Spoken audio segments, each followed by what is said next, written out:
Welcome back dito sa channel natin. Andito tayo ngayon sa may EDSA sa tapat ng Vertis North. Magbibigay tayo ng update sa bagong plano ng Department of Transportation sa mga proyektong ongoing pa na ginagawa at mga bagong proyekto pa na gagawin. Nabalitaan nyo naman siguro na bago na nga ang Secretary ng Department of Transportation at nag-resign na nga yung dating Secretary ng DOTR. Ang bagong Transportation Secretary ay si Vince Dizon, dating advisor din yan ni President Duterte at dating head ng BCDA. Ayon pa sa bagong Transportation Secretary, maraming proyekto ang dapat na i-fast track o pabilisin dahil ilang taon na lang at matatapos na ang administrasyong ito. Ayon pa sa DOTR, 4 pala ang priority projects sa ngayon. Ang North-South Commuter Railway Project, Metro Manila Subway, EDSA Greenways Project at ang EDSA Busway Project.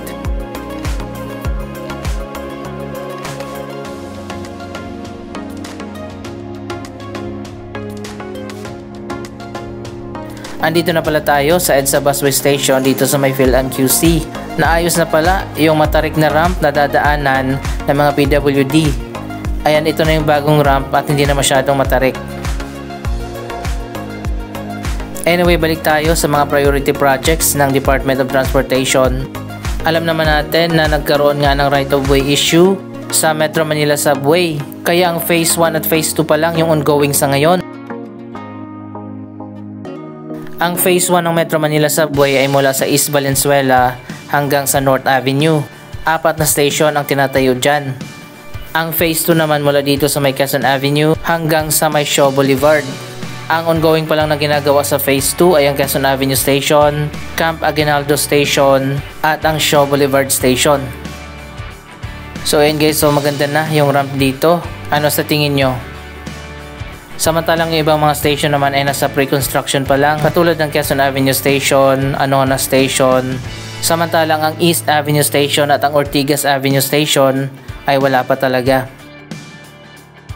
Sana this year masimulan na rin ang mga proyektong yan.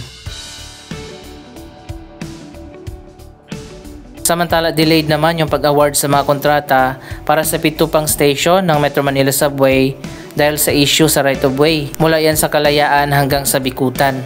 7 stations ang delayed. Ang North-South Commuter Railway naman, ongoing na ang Phase 1 at Phase 2. Ilang mga station na dyan sa Bulacan ang ginagawa na sa ngayon at malapit na matapos. At ang Phase 2 naman mula Bulacan hanggang sa may Clark. Ongoing na rin na ginagawa yung iba pang mga station. Nagkaroon lang ng issue sa right of way dito sa may papuntang Tutuban Station kaya hindi pa nagagawa yung station dyan.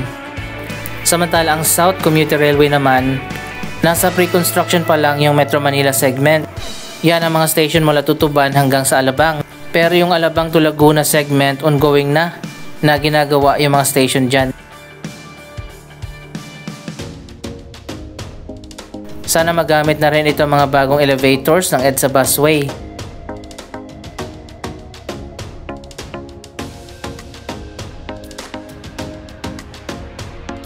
Speaking of EDSA Busway, ayon pa sa Department of Transportation, magtatayo din mismo ang DOTR at MMDA ng modern na EDSA Busway stations na halos katulad daw sa ginagawa ngayon ng mga bagong EDSA Busway station ng SM.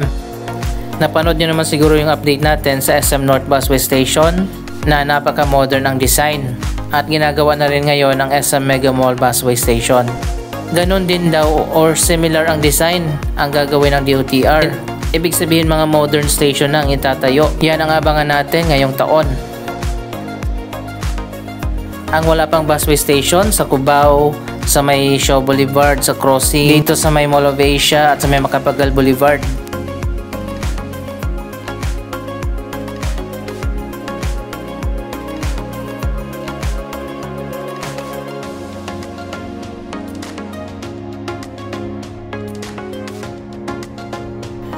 Andito na tayo sa bagong Solaire Resort North. Napakaganda talaga ng bagong hotel and casino.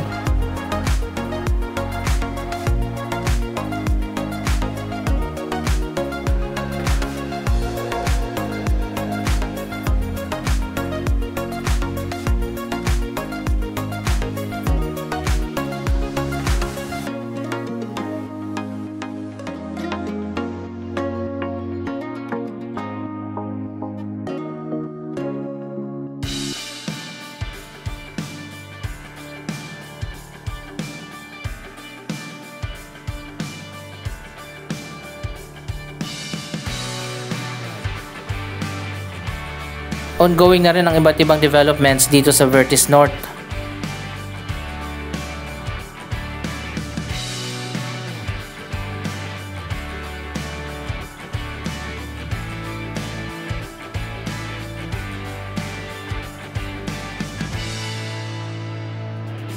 Ayon pa sa Department of Transportation, magtatayo sila ng bagong opisina, ang Flagship Projects Management Office. Yan ay para tutukan lang yung mga priority projects ng DOTR.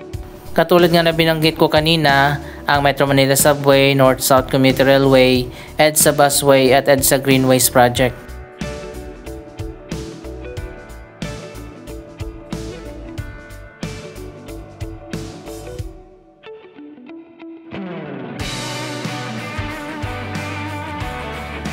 Hindi pala binanggit ng Department of Transportation ang Common Station, pero sana naman i-follow up na ng DOTR ang Common Station Project at alamin na kung anong nangyari sa proyektong yan.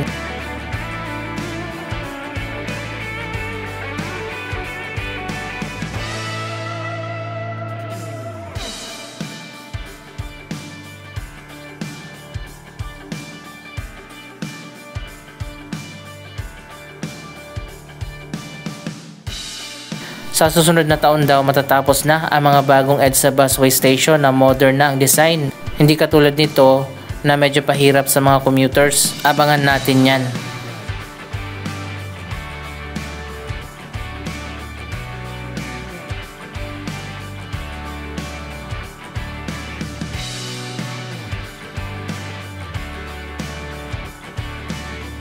Pinag-iisipan din ng Department of Transportation na pahabain pa ang oras ng LRT Line 1 at MRT 3. At para naman sa mga violators ng EDSA Busway, pinag-iisipan din na i-counterflow ang direksyon ng mga bus.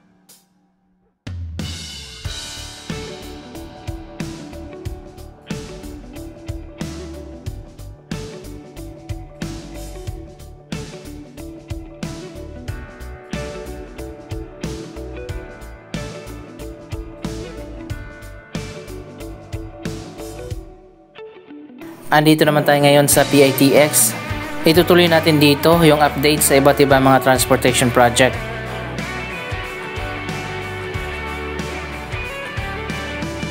Ang PITX nga ang pinaka-modern na land port. Isa itong integrated transport hub na ipinatayo ng private company na Megawide. Sila din ang magmamanage at mag-ooperate nito sa loob ng 35 years. Pagkatapos ng 35 years ay ito-turn over na nila ang PITX sa gobyerno. At mula nga dito sa loob ng PITX, connected na ang bagong Asia World PITX station ng LRT Line 1. Dito sa third floor ng PITX ang daanan papunta sa LRT station. Sa ngayon, dalawa pa lang ang integrated transport hub dito sa ating bansa. Ang PITX pa lang at One Ayala.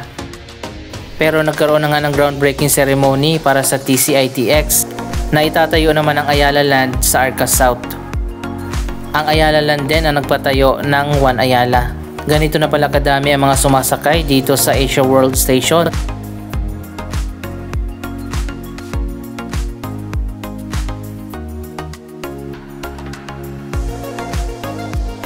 Maganda talaga kapag integrated na ang mga transportation natin. Katulad ng mga tren na connected na sa mga terminal, ito na ang future ng transportation dito sa ating bansa.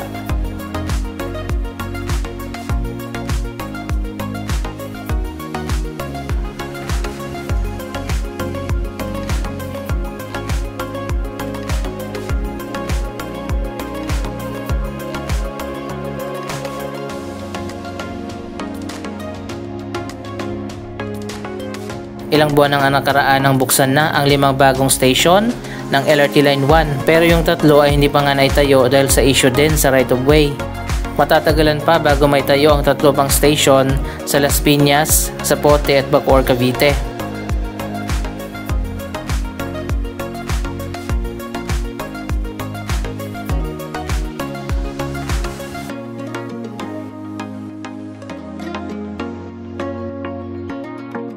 Ano nangyari? Puro 3G yata yung nakikita kong mga biyahe sa ngayon. Asa na mga bagong 4G trains?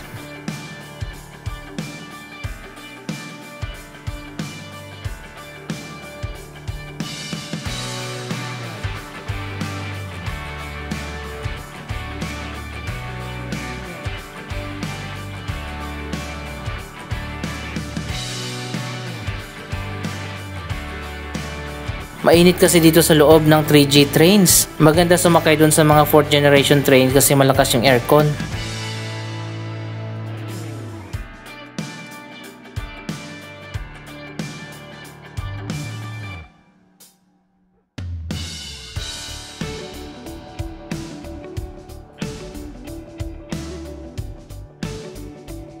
By the way, ang Mega Wide Corporation, ang private company na nagpatayo ng PITX, sila din ang nakakuha ng kontrata para sa pagpapatayo ng Baguio City Integrated Transport Hub.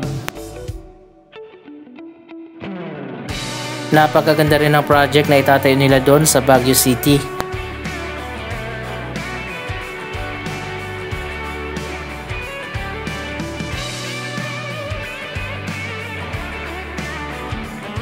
Ang Quezon City Integrated Transport Hub naman, isa pang project na inaabangan natin ngayong taon. Itatayo ang Grand Terminal dyan sa may Philcoa. Dito sa loob ng Asia World Station, may tawiran na papunta doon sa kabilang side. Bawal pala dumaan doon sa ground level. Kaya dito ka talaga dadaan papunta doon sa kabilang side at vice versa.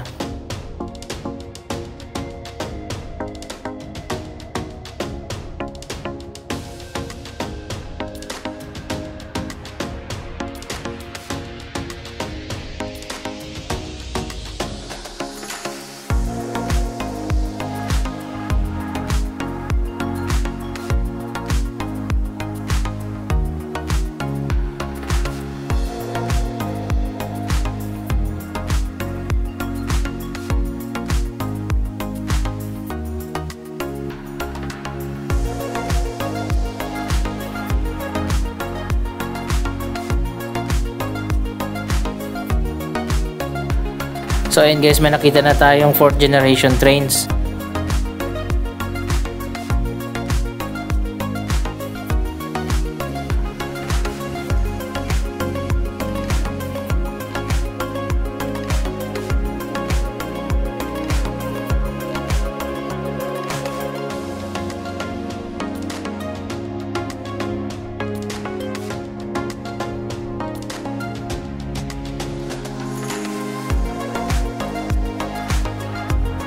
Wala na tayong balita doon sa plano ng Mega Wide na magtayo ng isa pang passenger terminal building dito sa likod. Abangan natin kung matutuloy pa ba yung project na yon.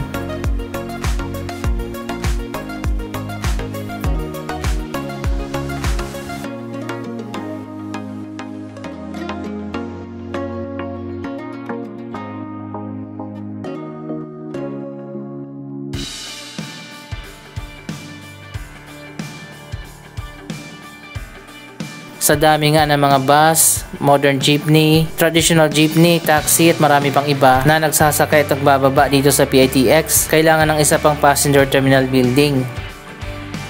Yun ang plano ng Mega Wide last year, hindi ko lang alam kung matutuloy pa ba.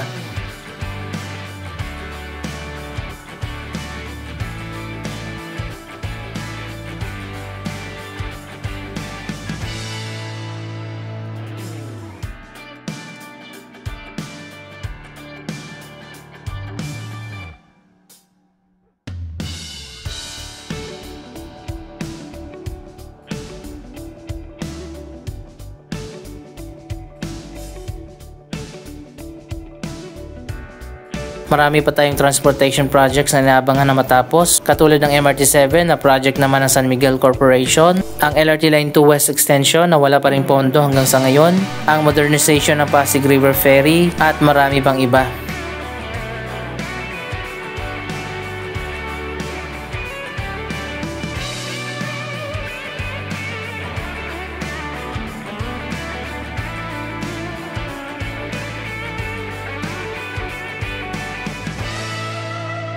Anong masasabi nyo sa mga balitang ito? Mag-comment lamang dyan sa baba ng inyong mga reaksyon. Maraming salamat sa inyong panonood. Huwag kalimutan na mag-subscribe for more updates. Thank you for watching.